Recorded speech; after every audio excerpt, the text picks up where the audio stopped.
Hi friends, எல்லாம் நல்லா இருப்பீங்கன்னு நினைக்கிறேன். நல்லா இருப்பீங்க. மிதன ராசிக்கு மார்ச் மந்த்துக்கு உண்டான பலன்களை பார்க்குறோம். 1ஆம் வீட்டு பலன்கள் பார்க்கும்போது இந்த வாட்டி இன்டெலிஜென்ஸ் ரொம்ப அதிகமாக இருக்கும், கான்ஃபிடன்ஸ் அதிகமாக இருக்கும், மெச்சூரிட்டி ரொம்ப அதிகரிக்கும், கம்யூனிகேஷன் ஸ்கில் பீக்கில் இருக்கும். சுகர் கண்ட்ரோல் கொஞ்சம் தேவை, இல்லைன்னா வெயிட் இன்க்ரீஸ் ஆகும். ஹையர் திங்கிங் லெவல் இருக்கும்.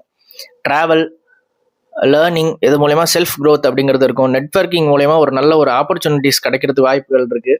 2ஆம் வீட்டு பலன்கள் பார்க்கும்போது சில்ட்ரன் இல்லைன்னா ரிலேஷன்ஷிப்ல மூலயமா ஒரு செலவுகள் ஏற்படுறதுக்குண்டான வாய்ப்புகள் இருக்கு. ஃபேமிலி எமோஷனல் பாண்டிங் ஸ்ட்ராங்கா இருக்கும் இந்த மந்த்தை பொறுத்த வரைக்கும். 3ஆம் வீட்டு பலன்கள் பார்க்கும்போது ஃபோக்கஸ்ல ஒரு ஃப்ளக்சுவேஷன் ஏற்படும். ஸ்பிரிச்சுவல்